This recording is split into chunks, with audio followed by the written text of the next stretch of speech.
देख लो जरा question number 30 का फोर्थ पार्ट निकाल लिया ना सबने सैंपल पेपर। देखो क्या कह रहा है, a thin convex lens L of focal length 10 centimeter and a concave mirror M of focal length 15 centimeter are placed coaxially 40 centimeter apart as shown in the figure. A beam of light coming parallel to the principal axis is incident on the lens. The final image will be formed at the distance of. Same to same concept, पहले वाले का image दूसरे वाले के लिए object की तरह काम करेगा।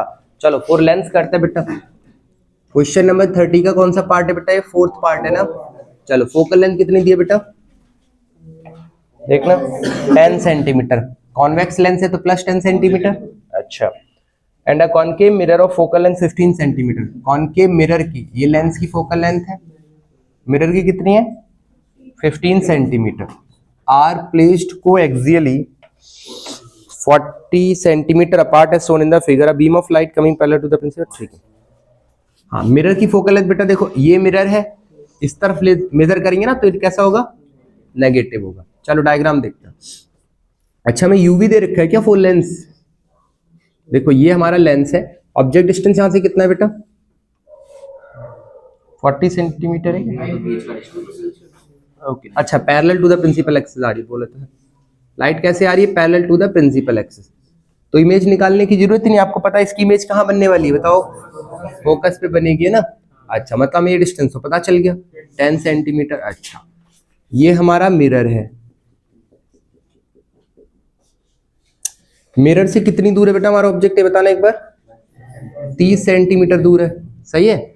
अब यहाँ पे हमारा ऑब्जेक्ट रखा है, इस ऑब्जेक्ट को यहाँ पे लाइट रे भेजनी, बस सिंपल सी तो बात है। एक ऑब्जेक्ट यहाँ दोबारा रख लेते हैं। यू मिल गया हमें, इसका एफ पता है कि हम इसका वी निकाल लेंगे और उसका रे डायग्राम कंप्लीट कर लेंगे। ठीक बात है क्या? चलो फोर लेंस। ये पता है स्टूडेंट लाइफ में एक भ्रम होता है, इसमें हम फंसे थे 6 महीने के लिए, इसलिए हम साथ डिस्कस किया, वो हमें याद आ गया अभी कुछ लोग की शक्ल देख के, है ना।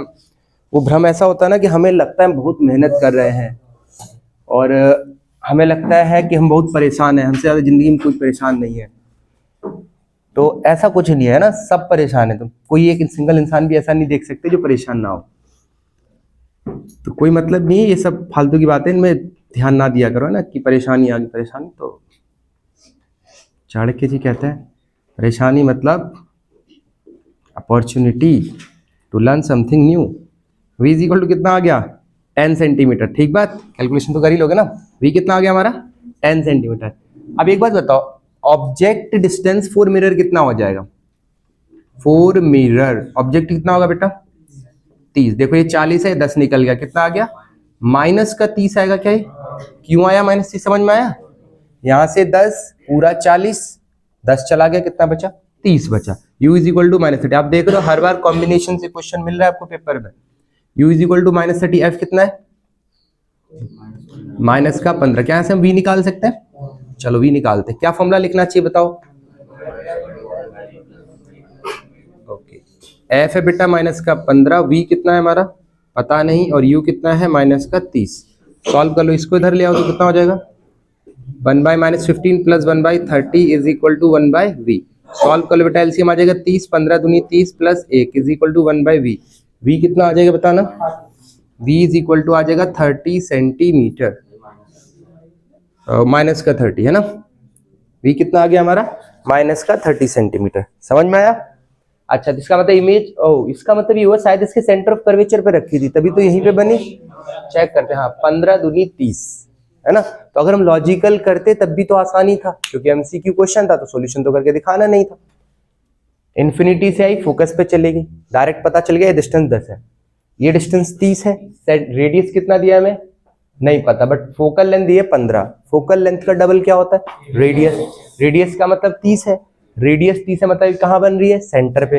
तो वापस कहाँ बना देगा? सेंटर ऑफ कर्वेचर पे ही बना देगा। पढ़ा था ना सेंटर ऑफ कर्वेचर पे ऑब्जेक्ट रखा होता है तो इमेज भी कहाँ बनती है? सेंटर ऑफ कर्वेचर पे ही बनती है। अच्छा तो लॉजिकल भी सोच सकते थे। बताओ कौन सा ऑप्शन सही हो गया?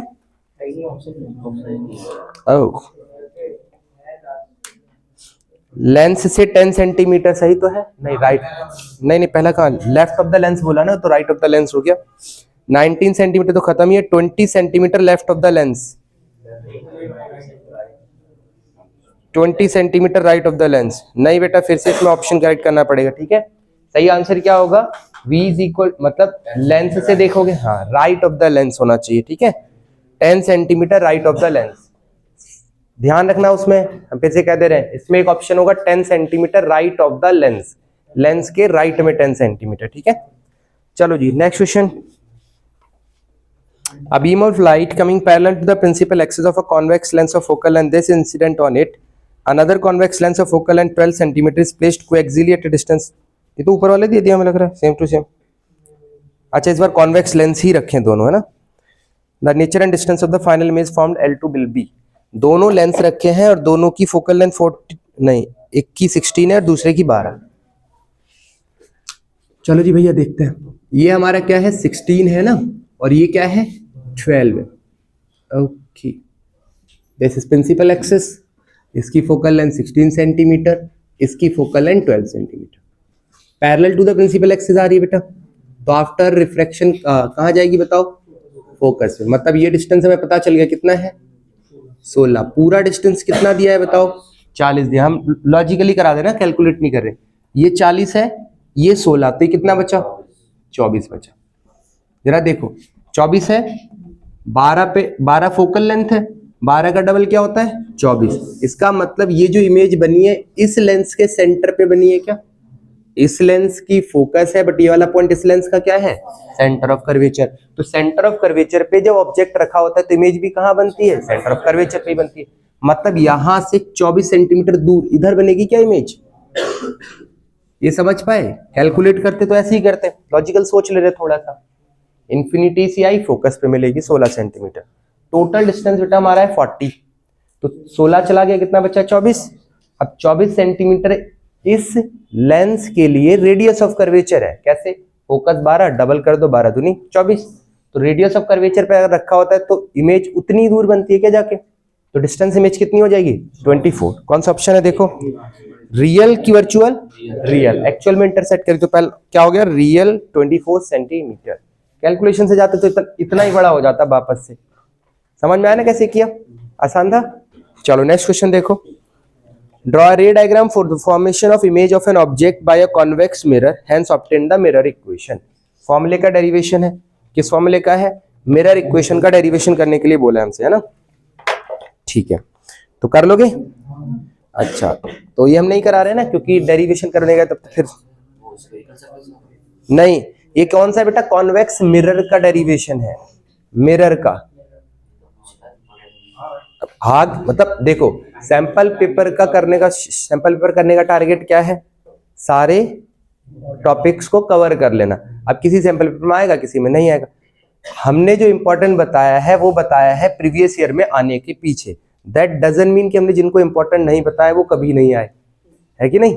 हमने वो बताए जो सबसे ज्यादा फ्रिक्वेंट है, ठीक है। इंपॉर्टेंट का मतलब ये बिल्कुल नहीं है कि केवल यही आते हैं, इंपॉर्टेंट का मतलब ये है कि ये फ्रिक्वेंट आते हैं, ठीक है। आने को तो ऐसा कोई डेरिवेशन नहीं है जो आज तक नहीं आया तो ऐसा तो कोई डेरिवेशन नहीं है जो नहीं आया। तो अगर आपको डेरिवेशन छोड़ना तो कितने नंबर का है ये, एक पार्ट है 5 नंबर का थोड़ा है 5 नंबर। हाँ तो वही तो डेरिवेशन 2 से 3 पार्ट का, क्या फर्क पड़ता, छोड़ दो। अगर आपको देखो जो चीज हमें परेशान करती है टाइम नहीं है तो उसको छोड़ देना भला, है कि नहीं। तो अगर हमें अब डेरिवेशन परेशान कर रहे हैं छोड़ देंगे, कर लो परेशान, सिंपल सी बात है कि नहीं। जो ज्यादा परेशान करे उसको छोड़ दो।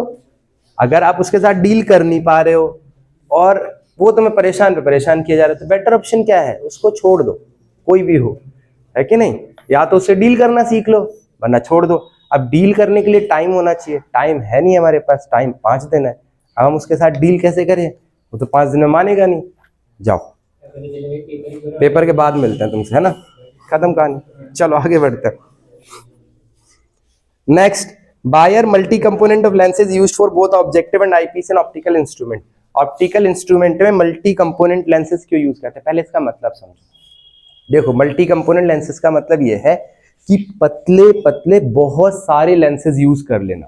अब ऐसा क्यों करते हैं, एक बार में मोटा लेंस का यूज नहीं कर लेते हैं भाई, उनके इक्विवेलेंट फोकल लेंथ कैसे भी तो कर सकते हैं ना। हम 5 लेंस पतले पतले यूज करने की जगह ऐसा क्यों नहीं कर लेते हैं कि उन 5 लेंस की इक्विवेलेंट फोकल लेंथ निकाल के एक ही लेंस उतना बड़ा यूज कर ले? जो आपने बताया ना वो मोटे होते हैं तो लाइट क्रोमेटिक एब्रेशन है ना। तो अगर लेंस मोटा हो गया तो जो लाइट निकलेगी वो 7 कलर में टूट के निकलेगी। मतलब आप फोटो खींच रहे हो किसी इंसान का, वो नीला पीला काला आ रहा होगा। समझ में आ रहा है क्या कह रहे हैं? तो ये जो लेंसेज रहते हैं, जैसे इस वाले में भी लेंस लगे, तो इसमें ना लेंसेज की लेयर लगी होगी। एक लेंस नहीं लगा यहाँ पे, अंदर लेंसेज की लेयर लगी है। और वो लेंसेज की लेयर लगाने का मतलब क्या है कि वो लेंस उतना, मतलब वो सारे लेंस मिलके उतनी ही फोकल लेंथ की इमेज बना पाए जितना अकेला एक लेंस बना रहा है ना। बट मोटा लेंस इसलिए यूज नहीं किया क्योंकि वो क्या क्रिएट कर देगा, क्रोमेटिक एब्रेशन क्रिएट कर देगा। समझ आ गई वाली बात? ओके।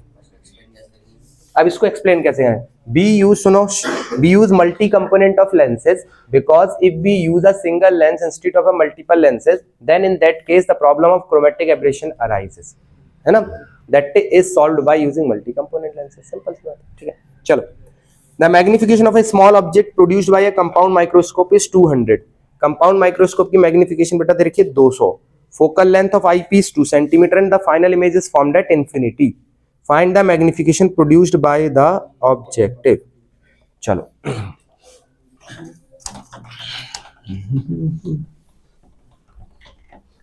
टोटल मैग्निफिकेशन बेटा 200 दे रखी है और फाइनल इमेज इंफिनिटी पे फॉर्म्ड है। तो फॉर्मूला बता दो जरा एक बार मैग्निफिकेशन का।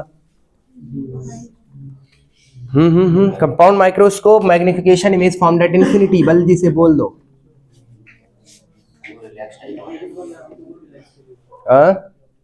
हाँ, रिलैक्स डाई वाला बताओ। हाँ, कंपाउंड माइक्रोस्कोप भैया, कंपाउंड। अभी फॉर्मूले याद होने चाहिए। V naught by U naught into D by F E होता है। भुला गए बातें? हमने बोला था V naught by U naught objective lens की, और मल्टीप्लाई किससे कर देंगे बेटा? डी बाय एफ ई से कर देंगे, ठीक है। अच्छा, इसको ऑन किया था, ऑन दिमाग आजकल कम काम कर रहा है। V naught by U naught into D by F E है ना। अब देख लो क्वेश्चन।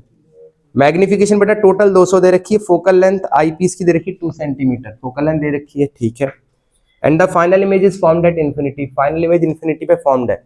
अगर फाइनल इमेज इंफिनिटी पे होती तो ऐसा बनता है फॉर्मूला, फिर एक किस फॉर्म में आ जाता है जरा बताना? वीओ मतलब ऑब्जेक्टिव लेंस। अच्छा, क्या क्या दिया है पहले गिवन डेटा बताओ। एम कितना है बेटा? 200 दिया है। एफ ई कितना दिया है? एफ ई कितना दिया है? 2 सेंटीमीटर दिया है। अच्छा,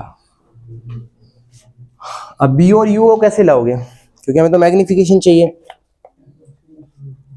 अप्रोक्सीमेशन यूज कर लें तो उसके लिए क्या लेंथ दी है हमें? Length of the focal length दे रखी है ना। तो लेंथ तो दी नहीं, तो फिर निकालना पड़ेगा क्या हमें इसको? तो डायग्राम बनाते हैं, वहां से कैलकुलेट करना पड़ेगा। देखो, ये हमारा क्या है? Objective piece. ये क्या है? आई पीस, ठीक है। ऑब्जेक्ट कहीं रखा होगा, बट हमें पता है कि ये अगर यूओ है,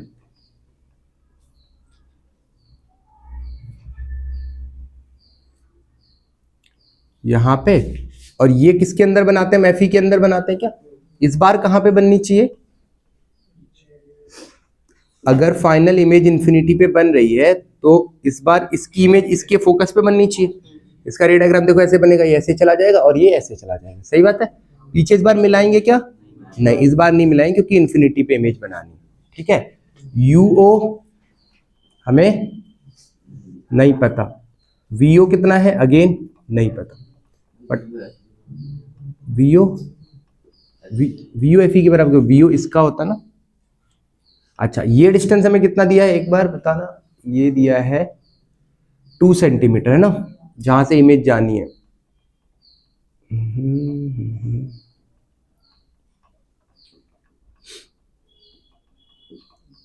ये 2 सेंटीमीटर दिया। अब बीओ कैसे निकालोगे? इन दोनों में रिलेशन निकाल सकते हैं हम, ध्यान से देखो। यहाँ पे m इज इक्वल टू कितना लिखा है? VO by UO into D by F E, है ना। m कितना दिया बेटा? 200। वीओ हमें नहीं पता, यूओ भी हमें नहीं पता, है ना। d कितना है? 25 और एफ ई कितना है हमारा? 2 सेंटीमीटर। देखो कुछ कट रहा है, 25 8 200 और 2 से काट लोगे तो VO बाई UO कितना हो जाएगा, 16 हो जाएगा। तो VO इज इक्वल टू कितना आ गया, 16 टाइम्स UO। निकालना क्या हमें, magnification produced by the objective, मतलब VO और UO मिल तो गया, VO बाई UO जो वही तो मैग्निफिकेशन होता है ऑब्जेक्टिव की। तो कितनी है मैग्निफिकेशन ऑफ ऑब्जेक्टिव, तो जरूरत ही नहीं थी, सिंपल क्वेश्चन था। कितना है बेटा, 16। समझ में आई बात। इसको एक और सिंपल तरीके से कर सकते थे, मतलब ये वही है, अब उसको थोड़ा डायरेक्ट फॉर्मूला बेस जैसे रटने वाला होता है उस टाइप का। M इज इक्वल टू क्या बेटा, ये जानते हैं MO इंटू ME होता है। M दे रखा है हमें 200, MO हमें निकालना है, ME हम कैसे निकालेंगे, D बाई FE से निकालेंगे, है कि नहीं। ME रिलैक्स डाई के लिए D बाई FE होता है, स्ट्रेन डाई के लिए 1 प्लस D बाई FE होता है ना। तो यहाँ पे क्या लिख दें, D by FE। Okay, 200 is equal to MO into D कितना 25, FE कितना 2, 25 8 200, 2 8 16, MO कितना आ गया 16। तो एकदम कोई फॉर्मूला बेस्ड अच्छे से याद करके जाए तो वो यहां से करके निकाल सकता है ना। MO कितना आ गया हमारा 16, ठीक है क्या।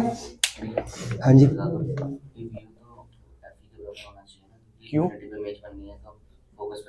VO इसकी इमेज डिस्टेंस, आप कह रहे हो ये वाला डिस्टेंस इसके बराबर होना चाहिए, कैसे होगा, VO ये डिस्टेंस है, FE ये डिस्टेंस है, ये दोनों बराबर क्यों,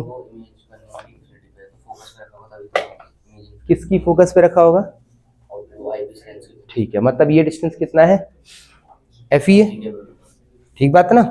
अब ये बताओ ये कितना है, ये भी FE होगा क्या, ये वाला, ये अच्छा सुनना बेटा, ये डिस्टेंस FE है क्योंकि फाइनल इमेज इन्फिनिटी पे बन रही है। अब आप ये कह रहे हो कि भैया ये वाला भी ना, ये भी FE होगा,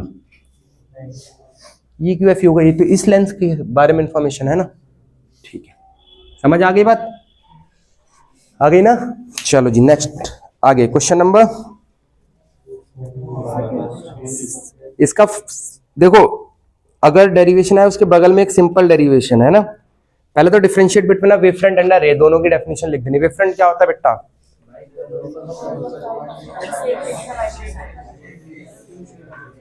it is the locus of all such point which are vibrating in same phase in same medium, that's it। अच्छा, फिर हमसे क्वेश्चन ने पूछा रे क्या होता है।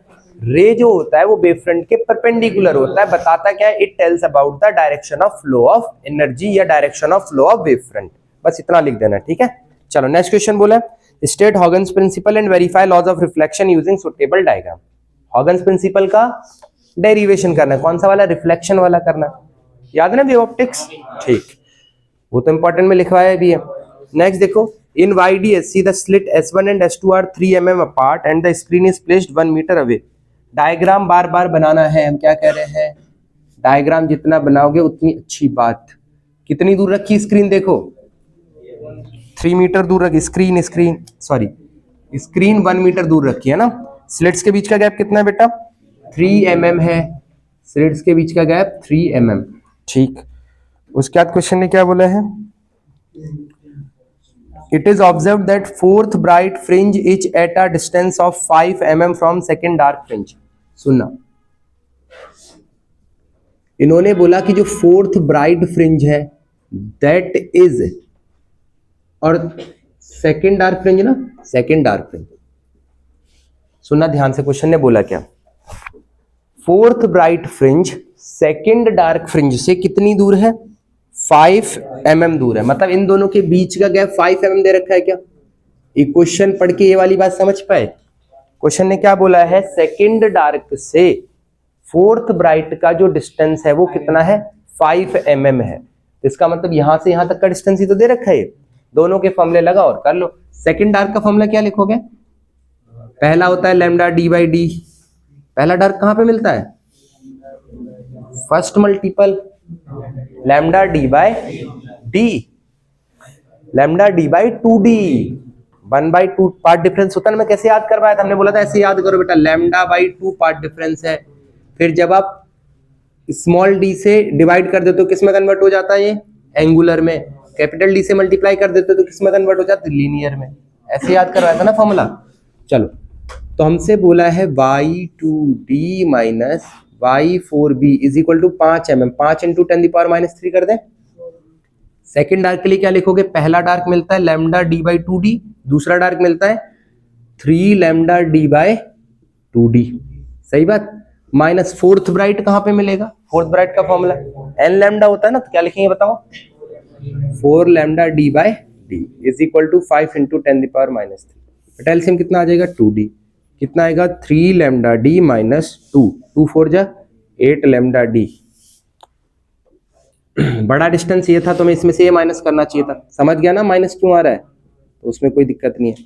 अभी कितना बच जाएगा ये 5 lambda D by 2d is equal to में कितना 5 इंटू 10⁻³ ये डिस्टेंस बड़ा है तो इसमें से इसको माइनस करना चाहिए था, देखो 4 भी ऊपर है ना, समझे, तो ये माइनस ये प्लस फिर ये प्लस माइनस कितना आ जाएगा ओवरऑल प्लस ही आएगा। बताओ इसको सॉल्व कर, देखो लैम्डा पता है आपको, नहीं पता, ओके डी लैम्डा निकालना है, डी पता है, डी पता है, बताओ कितना आसान क्वेश्चन हो गया।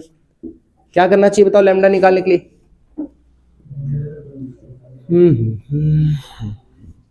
5 into 10⁻³ into 2d divided by, बोलो 5d अपॉन में जाएगा 5d, 5 से 5 तो ऐसे ही कट गया, 10⁻³ इंटू 2 इंटू डी कितना है बेटा स्मॉल वाला 3 इंटू 10⁻³ और कैपिटल वाला डी कितना है 1 है, बेचारे कितने शरीफ लोग हैं, 6 इंटू 10⁻⁶ यूनिट मीटर। तो किस रेंज की आ गई ये, किस रेंज की है ये, अगर हमसे कोई पूछ ले कौन सी इलेक्ट्रोमैग्नेटिक वेव है,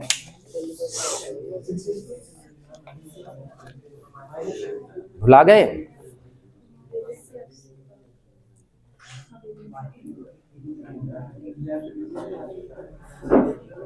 माइक्रोवेव है बेटा, याद करना इसको है ना। चलो आगे बढ़ते हैं, मतलब हालांकि क्वेश्चन ऐसा कुछ पूछा नहीं है बट माइक्रोवेव बेटा आगे क्यों नहीं आ रहा, हमको ये समझ नहीं आ रहा, पीछे पीछे क्यों बढ़ते चले जाते लोग जबकि आगे जगह खाली है। यहाँ बगल में आ जाओ, यहाँ कौन बैठा है, चलो बेटा नेक्स्ट क्वेश्चन सुनो। A dielectric slab of dielectric constant K and the thickness T is inserted between plates of a parallel plate capacitor of plate separation D. Derivation है क्या ये कर लोगे, किसका है ये डाइलेक्ट्रिक स्लैब वाले का है ना, क्या फॉर्मूला आता है K epsilon naught A by D। Next question, two capacitor of different capacitances are connected first in series and then in parallel across a DC source of 100 volt. If the total energy stored in this and this, find the capacitance of the capacitor. Question ने क्या बोला बेटा, दो capacitor है, एक बार हमने उसको किस में कनेक्ट किया सीरीज में और एक बार उसको किस में कनेक्ट कर दिया पैरेलल में, बहुत बढ़िया। उसके बाद उनमें जो एनर्जी स्टोर्ड है ना वो हमें दे रखी है, तो हमें ये बताना है कि कैपेसिटर्स की वैल्यू कितनी है। Is that clear, okay.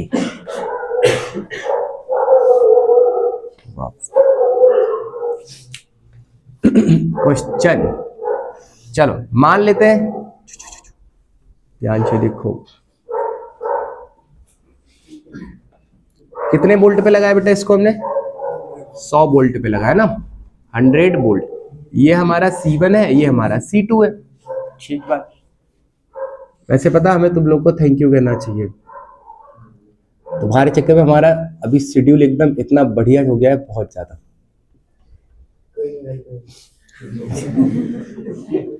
Okay, जैसे C1 जैसे C2 है ना, ये कितना हो जाएगा हमारा 100 वोल्ट हो जाएगा, ठीक। अभी हमने बोला इसमें कितनी एनर्जी स्टोर्ड है बताओ पैरेलल वाले में,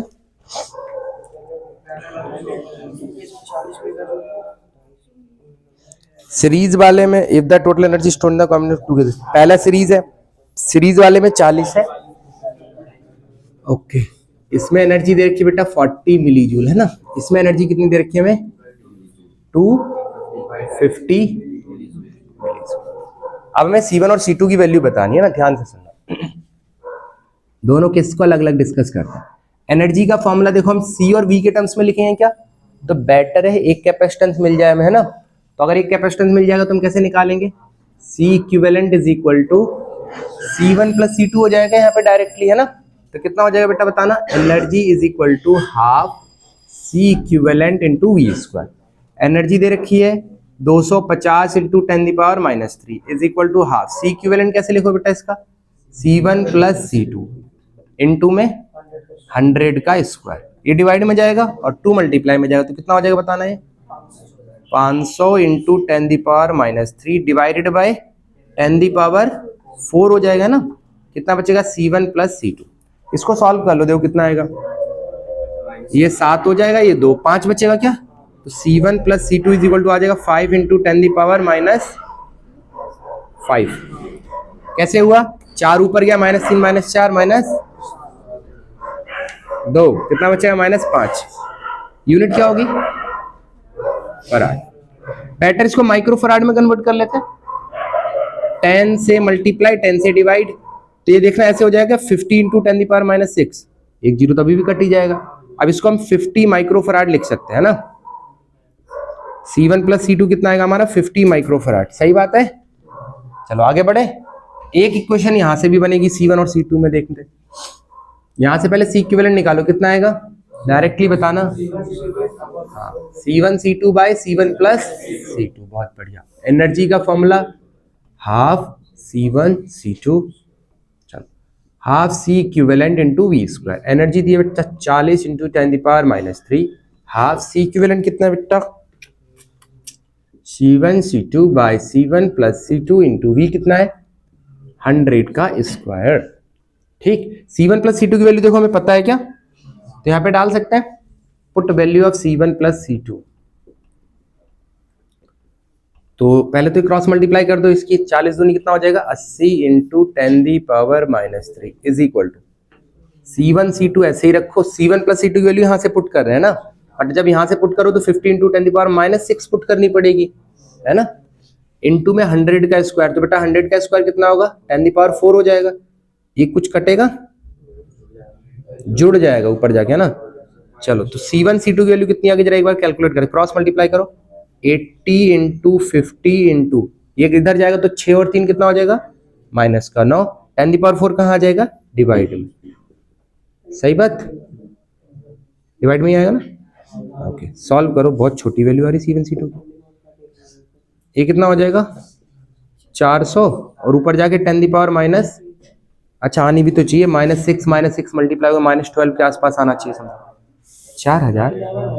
ओके 4000 आएगा, तो 3 जीरो यहाँ से खत्म हो जाएंगे हमें लगता है ना। देखो 4000 by 10 the power 4 into 10 the power -9, इसको सॉल्व कर लो। 3 जीरो खत्म, एक बचेगा, ये ऊपर जाके 10 दी पावर -10 बना देगा, मतलब कितना आएगा लगभग 4 इंटू 10 दी पावर -10 फराड। इसको और माइक्रो फराड में कन्वर्ट करना हुआ तब बहुत छोटी वैल्यू आएगी भाई, फराड में लेके चलना पड़ेगा। अब कैसे सॉल्व करोगे बताओ। A माइनस बी का होल स्क्वायर याद है, देखो C1 प्लस C2 पता है, अगर आपको कहीं से C1 माइनस C2 भी पता चल जाता तो आपका काम बन जाता। समझे क्या कह रहे हैं हम। तो जरा निकालते हैं C1 minus C2। C1 minus C2 का होल स्क्वायर क्या होता है जरा बताना। A माइनस बी का whole square A square plus B square -2AB -2AB। Okay पहले लिखवा देते हैं C1 स्क्वायर, वैसे हमने डायरेक्ट लिखवाया था एक फॉर्मूला 2C1 C2, यही होगा इसका फॉर्मूला। हमने बोला एक काम करो, सुनो एक काम क्या करना है, प्लस करना है 2C1 C2 और माइनस भी कर दो 2C1 C2। हमने इनको 10 रुपए दे दिए, इनसे वापस ले लिए, कोई फर्क पड़ा क्या, कोई फर्क नहीं पड़ा। फर्क पड़ा, अब हम कह सकते हैं हमने इनको 10 रुपए दिए थे ना, कुछ भी बिना रीजन के नहीं होता है। तो अब कुछ कुछ मिलके कुछ कुछ बन सकता है, क्या क्या बन सकता है बताओ। ये और ये मिलके क्या बनेगा C1 प्लस C2 का होल स्क्वायर, और ये दोनों जुड़ के कितना बनाते हैं -4C1 C2। ये फॉर्मूला डायरेक्टली होता है ना, ये याद होगा तो आप डायरेक्टली लगा सकते हो। अब ये लगा देंगे तो हम अच्छा फील करेंगे। देखो C1 प्लस C2 पता है, C1 माइनस C2 निकालना है। इक्वेशन है 50, इसको क्या लिखना चाहिए 50 इंटू 10 दी पावर -6 का स्क्वायर। सही बात है। फिर -4 C1 C2 कितना है बेटा 4 इंटू 10 दी पावर -10। इसको सॉल्व कर लो, देखो कितना आ रहा है 2500 into 10 the power -12 minus 4 Chowk 16 into 10 the power -10। बेटा तो 2 जीरो अगर हटा दोगे तो वहां पे कुछ अच्छा बचेगा, क्या बचेगा बताओ 25 into 10 the power -10 minus 16 into 10 the power -10। कितने सुंदर लोग, कितना अच्छा नंबर बना के दिया। या कितना आएगा बताओ, 25 में 16 जाएगा तो 9 इंटू 10 दी पावर -10। अब बताओ ये 9 किसका स्क्वायर होता है 3 का, तो स्क्वायर उधर जाएगा तो स्क्वायर रूट बन जाएगा ना, तो कितना बचेगा 3, और 10⁻⁻10 का करोगे तो 10⁻⁻5। इसको अगर माइक्रोफराड में लिखेंगे तो क्या लिखेंगे, C1 - C2 is equal to 30 into 10⁻�6, मतलब 30 माइक्रोफराड लिख सकते हैं, 30 microfarad. This is equation number 2 कह देते हैं, ये हमारी इक्वेशन नंबर 1। अब इन दोनों को क्या कर देंगे, ऐड कर देंगे। देखना यहाँ पे दिख रहा है क्या, वहां पे दिख रहा है, तो ऐड कर देते हैं 1 और 2 को, ऐड कर दो 1 और 2। कितनी मेहनत करवा ली है इन्होंने 5 नंबर में। C1 - C2 कितना है, 30 है ना, और C1 + C2 कितना है, 50।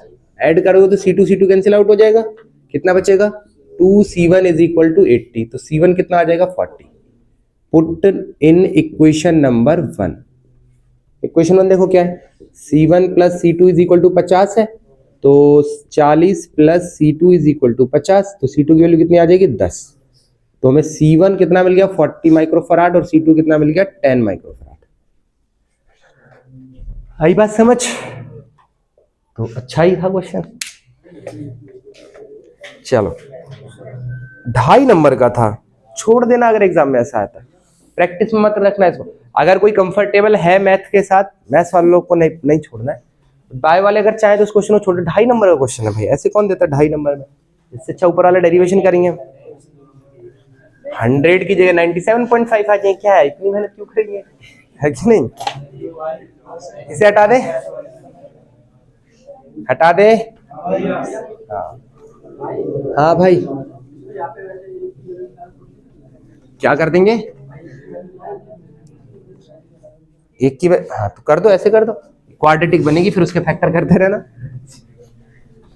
क्वाड्रेटिक के फैक्टर करने में कंफर्टेबल हो,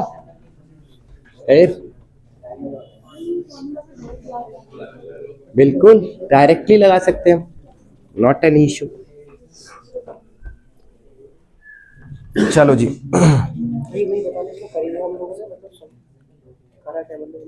कैपेसिटेंस निकाला है, क्वेश्चन तो पढ़ो तभी तो पता चले क्या करना है। साफ साफ लास्ट लाइन देखो क्या कह रही, find the capacitance of capacitor. Next भैया, using Gauss law so that the electric field E at a point due to uniformly charge. Derivation है क्या, शीट वाला।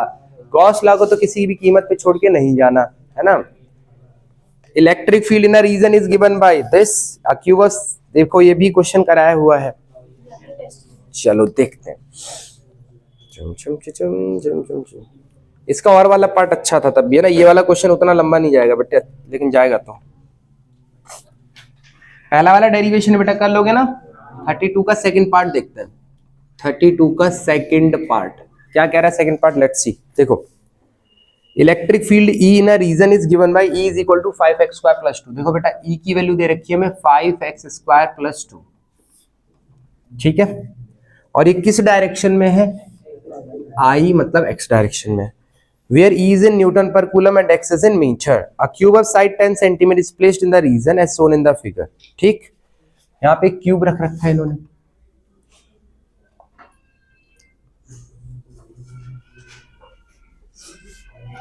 ये बड़ा करना सिस्टम।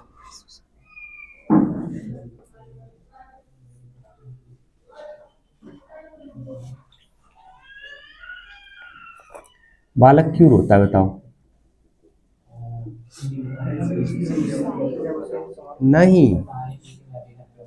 हाँ मैं भी हूं, मेरी तरफ भी देखो, कोई इसको देखो ही मत, वो अगले दिन से रोना बंद कर लिया, ओ करते बेटा बेटा बेटा लल्ला लल्ला करता है, तो फिर उसको पता चलता अच्छा रोने से मेरे को केयर मिलती है, चालू कर देता है कि नहीं। छोटे से ही होशियार होते बालक। बाई XZ, ठीक है, ऐसे कुछ दिया है। अब क्वेश्चन ने बोला है कि क्यूब है साइड 10 सेंटीमीटर। तो बेटा एक बात बताओ, सुनना, ये वाला जो फेज है, ये फेज यहां से कितनी दूर होगा, 10 सेंटीमीटर दूर होगा, एग्री करते हो, ठीक। और ये वाला फेज कहां पे, तो ओरिजिन पे ही है, एक्स और जेड। ये फेज कैसा होगा समझ रहे हो, ऐसा ऐसा ऐसा, ये वाला फेज है ना, और ये वाला फेज यहां से 10 सेंटीमीटर आगे जाके ऐसा, समझ पा रहे हो, ओके। अब क्वेश्चन ने पूछा क्या हमसे, ये पूछ देखो, calculate the electric flux through the cube. तो बहुत आसान है भाई, देखो ऊपर नीचे इधर और इधर तो फ्लक्स जाएगा ही नहीं, क्यों, क्योंकि इलेक्ट्रिक फील्ड किस डायरेक्शन में है, एक्स डायरेक्शन में ओनली, तो इसका मतलब इधर उधर से फ्लक्स जाएगा। तो इस फेस को नाम देते थे फेस नंबर 1, इसको नाम देते फेस नंबर 2। हमसे पूछा है क्वेश्चन है फ्लक्स बता दो, तो टोटल फ्लक्स कितना होगा, φ1 प्लस φ2 होगा। φ1 कैसे कैलकुलेट करेंगे, इस पॉइंट का इलेक्ट्रिक फील्ड मल्टीप्लाई इसका एरिया, तो क्या लिखेंगे बताओ, E1 इंटू एरिया प्लस φ2 कैसे कैलकुलेट करेंगे, इसका इलेक्ट्रिक फील्ड और इसका एरिया, तो कितना हो जाएगा E2 इंटू ए। E1 कितना है बेटा, ये वाले फेस पे इलेक्ट्रिक फील्ड, तो x की जगह 0 डालोगे क्या, इस पॉइंट पे x की वैल्यू 0 है, तो यहाँ पे 0 डालोगे तो बताओ कितना आ जाएगा, 5 इंटू 0 प्लस 2, और एरिया तो 10 इंटू 10, क्यूब की साइड जो फेस होते हैं वो स्क्वायर शेप में होता है ना, तो 10 इंटू 10, बट वो 10 इंटू 10 से 100 बनेगा तो वो मीटर स्क्वायर में होगा कि सेंटीमीटर में, चलो यहाँ पे लिख देते हैं, साइड ऑफ क्यूब कितनी है बेटा, 10 सेंटीमीटर, ठीक, तो इसको हम क्या लिखें, 0.1 मीटर, 10 से डिवाइड कर दिया, 10 से डिवाइड कर दिया, 100 से डिवाइड कर दिया ना, तो कितना बचा 1/10, तो 0.1 मीटर आ गया, ठीक बात। तो 0.1 से मल्टीप्लाई कर दें, E2 कितना होगा बेटा, इस वाले फेस पे, इस वाले फेस पे इलेक्ट्रिक फील्ड निकालने के लिए हम XE कितना डालेंगे, 10 डालेंगे, तो XE 10 डालेंगे तो कितना हो जाएगा, क्या कह रहे हो, अच्छा 0.1 का स्क्वायर होगा, बिल्कुल सही बात। E2 कैसे निकालोगे, x की जगह क्या डालोगे 10, 0.1 डालेंगे, 10 नहीं डालेंगे, फंस गए। चलो 5 इंटू 0.1 का स्क्वायर, यहां से 0.1 डिस्टेंस दूर है ना, ये 0.1 का स्क्वायर प्लस 2 इंटू 0.1 का स्क्वायर, एरिया इसका ऐसी तो होगा ना, 0.1 का स्क्वायर नहीं आ रहा है, आ रहा है, तो कितना हो जाएगा 5 इंटू 0 0 0 प्लस 2 2, 0.1 का स्क्वायर कॉमन आ रहा है क्या दोनों में से, निकाल लो, एक ही बार कर लेंगे फिर, है ना। यहाँ पे कितना बचेगा बताना, केवल 2 बचेगा, यहाँ पे बताना 5 इंटू 0.1 का स्क्वायर कितना होगा 0.01 प्लस 2, सॉल्व कर लो इसको, 0.01 इंटू 2 प्लस 5 0.05 प्लस 2, तो 2 और 2 4, 4.05 हो जाएगा, 0.01 इंटू 4.05 कितना आ जाएगा, ये 405 ही रहेगा, बट पॉइंट 1 2 3 4 नंबर के बाद, तो 1 2 3 4, ये तो बहुत छोटी इलेक्ट्रिक फील्ड आ रही, कितना न्यूटन पर कूलम, क्या नहीं फ्लक्स है ना बेटा, तो क्या आएगा वोल्ट, फंस गए, वोल्ट मीटर आएगा बेटा, है ना, वोल्ट पर मीटर स्क्वायर, सॉरी वोल्ट पर मीटर इसकी यूनिट होती है इलेक्ट्रिक फील्ड की, देखो इधर फाई इज इक्वल टू होता है हमारा E इंटू ए, इलेक्ट्रिक फील्ड की यूनिट वोल्ट पर मीटर, एरिया की यूनिट मीटर स्क्वायर, 1 मीटर से 1 मीटर खत्म, तो वोल्ट मीटर, सही बात। चलो जी आगे बढ़े,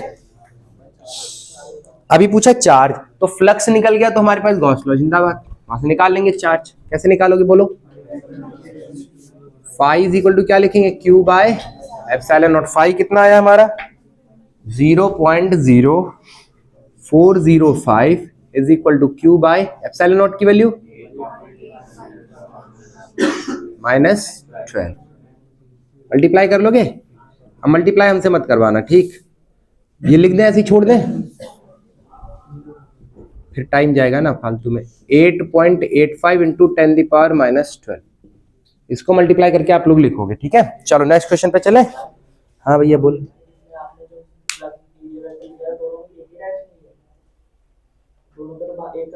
एरिया वेक्टर हमेशा आउटवर्ड होता है क्या, आउटवर्ड होता है, तो इसकी वजह से एरिया वेक्टर इधर होगा, इलेक्ट्रिक फील्ड इधर होगी, यहाँ पे एंगल 180 डिग्री होगा क्या, हाँ ये तो गुना हो गया, cos थीटा होता है बेटा, देखो इसका एरिया वेक्टर किधर होगा, इस तरफ होगा, है ना, और इलेक्ट्रिक फील्ड किस तरफ है, इस तरफ है, तो इसका मतलब यहाँ वाली जो फ्लक्स होगा वो कैसा आएगा माइनस, इलेक्ट्रिक फील्ड और एरिया अपोजिट डायरेक्शन में, तो एंगल कितने डिग्री का 180 डिग्री का, तो ये माइनस टाइम्स होना चाहिए क्या, अच्छा फिर ये माइनस, ये माइनस, ओ तो ये वाला माइनस होगा ना, फिर ये वाला माइनस होगा, फिर ये 2 और 2 कट जाएगा, है ना, फिर कितना बचेगा 0. कहाँ चला गया हमारा दिमाग, 0.05, ठीक, इसको मल्टीप्लाई करो बेटा, कितना आएगा बताना, 0 1 2 3 4, 0.1234 ऐसे आएगा। यूनिट अगेन वोल्ट मीटर ही रहेगी। यहाँ पे कितना होगा 3 4, फिर यहाँ पे कितना आएगा 2 3 4। अभी कर लेना, अब ठीक है। ठीक, थैंक यू। चलो भैया आगे देखें। Mention the factor on which the resonant frequency of a series LCR circuit depend. Formula लिख के पता चल जाए किस किस पे डिपेंड करता है बताओ। इंडक्टेंस पे डिपेंड करता है और कैपेसिटेंस पे, दो ही चीज पे तो डिपेंड करता है बस। ठीक है, फॉर्मूला लिख के पता कर लेंगे ना। Plot a graph showing variation of impedance of a series LCR circuit with the frequency of the applied AC source. चलो, अगर हमें ग्राफ बनाना हुआ एसी सोर्स का विद इंपीडेंस का, तो कैसे बनाएंगे बताओ बताओ। जैसे जैसे इंपीडेंस का ग्राफ फ्रीक्वेंसी के रिस्पेक्ट में, तो जैसे जैसे फ्रीक्वेंसी घटती है तो पहले इंपीडेंस घटता है फिर बढ़ता है, तो जहां पे मिनिमम वैल्यू होती है उसको क्या कहते हैं, रेजोनेंट फ्रीक्वेंसी। ऐसा ग्राफ बनेगा क्या, समझ में आया। ठीक, नेक्स्ट क्वेश्चन ने पूछा है with the help of a suitable diagram explain the working of step up transformer. Diagram बनाना है, स्टेप अप ट्रांसफार्मर की वर्किंग लिख देनी। ठीक है, स्टेप अप ट्रांसफार्मर का मतलब ये हुआ कि हमें बाद में ये भी लिखना पड़ेगा कि N2 की वैल्यू N1 से ज्यादा की कम, ज्यादा होनी चाहिए। N2 की वैल्यू अगर बड़ी होगी तभी तो स्टेप अप बनेगा, वरना तो स्टेप डाउन हो जाएगा। ट्रांसफार्मर रेशियो कितना होता है स्टेप अप के लिए, कितना होता है, 1 से बड़ा होता है, और स्टेप डाउन के लिए 1 से छोटा। फिलहाल क्वेश्चन है right 2 causes of energy loss in a real transformer पूछे, दो ही पूछे, हमने तो बहुत सारे पढ़े हुए हैं ना। फ्लक्स लीकेज लिख दो, कॉपर लॉस लिख दो, एडी करंट लॉस लिख दो, हमिंग लॉस लिख दो, हिस्टेरिसिस लॉस लिख दो ना। ठीक बात। चलो next question, with the help of a diagram briefly explain the construction and working of AC generator. आओ, जनरेटर आ गया, लास्ट ईयर आया था इसका मतलब जनरेटर। इसको हटा दे। चलो भैया कृपया जनरेटर देखें। जनरेटर का डायग्राम देखो। वर्किंग हम नहीं करा रहे, वर्किंग चैप्टर नंबर 6 के लास्ट में जो एक डेरिवेशन करा ई नॉट साइन ओमेगा, वो सारा वर्किंग में लिख देना। बनाओ साइन ओमेगा टी वाला, है ना। हम जो है वो डायग्राम बता, डायग्राम बिल्कुल सिंपल है, कुछ नहीं है। सुनो, एक यहां से कॉइल निकालेंगे, एक यहां से निकालेंगे, एक स्लिप रिंग यहां लगा देंगे, एक स्लिप रिंग यहां, इसको स्लिप रिंग कहते हैं। फिर इसको कनेक्ट कर देंगे एक ब्रश के साथ, कार्बन ब्रश होते हैं, ठीक। और यहां इसको लगा देंगे नॉर्थ और साउथ के बीच में। This is north pole and this is south pole. अभी गोल गोल गोल गोल घूमेगा और यहां से हमारा क्या होगा, लोड रेजिस्टेंस। यहाँ पे जो भी आप बल्ब लगाना चाहो आप लगा सकते हो। ये सर्किट डायग्राम हो गया अगर किसी को बनाना होगा एसी जनरेटर का। ठीक है, तो हमारा क्या है, ये वाला होता है ब्रश, नाम लिख लेना जब रिवाइज करो। इसको क्या कहते हैं हम, कार्बन ब्रश कहते हैं। इन दोनों क्या कहते हैं, स्लिप रिंग कहते हैं। S1 ring, S2 slip ring 1, slip ring 2, brush 1 brush 2। इसको हम कहते हैं आर्मेचर कॉइल। क्या कहते हैं इसको, आर्मेचर कॉइल, जिसके ऊपर हम अपनी कॉइल लपेट के रखेंगे। ठीक है, और ये हमारी क्या है, मैग्नेट है। ऐसा डायग्राम बनाना है, उसके बाद वही वाला डेरिवेशन कर देना। बनाओ साइन ओमेगा टी, चैप्टर 6 के लास्ट में अगर किसी को करना होता है ना। देखो डेरिवेशन आए ना, तो अगर आप डेरिवेशन नहीं भी करते हो तो डायग्राम बना के आ जाओ, टीचर कम से कम 1 नंबर दे के आगे बढ़ जाएगा, समझे। 2.5-3 नंबर का तो था, 1 नंबर का फ्री में मिल गया, है ना। काट के तो आगे नहीं बढ़ाई, डायग्राम अगर सही होगा तो काटेगा तो नहीं, है ना, कुछ ना कुछ करके तो आगे बढ़ ही जाएगा। ठीक बात, होशियारी मत दिखाना ज्यादा, है ना, ज्यादा होशियारी दिखाओगे तो गड़बड़ हो जाएगी। ठीक बात। तो ये हमारा किसका डायग्राम, अच्छा किस प्रिंसिपल पे बेस्ड होता है, EMI पे, हाँ कह सकते हैं EMI पे। ठीक है, प्रिंसिपल इसका क्या होता है, इलेक्ट्रोमैग्नेटिक इंडक्शन।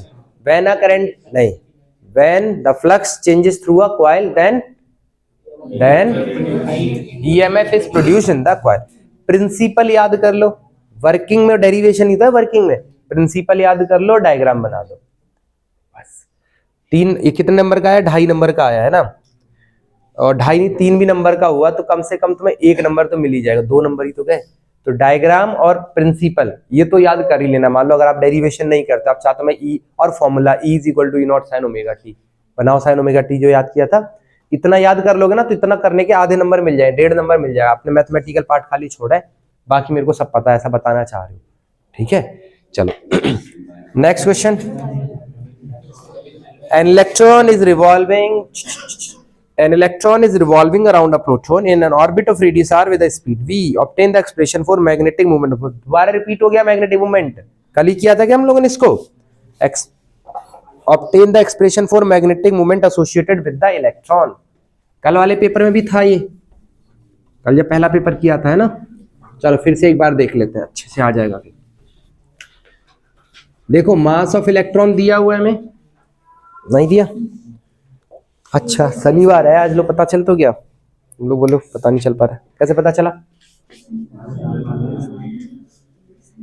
चलो ये हमारा इलेक्ट्रॉन गोल गोल घूम रहा है इसमें, ठीक है? कितनी स्पीड से घूम रहा है? v स्पीड से घूम रहा है। हमसे पूछा इसका मैग्नेटिक मूवमेंट बता दो, तो मैग्नेटिक मूवमेंट क्या होता है? I इंटू ए होता है। I को क्या लिख दें बताओ? Q बाई टी, मतलब E बाई टी लिख दे, है ना? और एरिया कितना होगा बेटा? पाई आर स्क्वायर। टाइम को कैसे लिखें? Distance upon speed.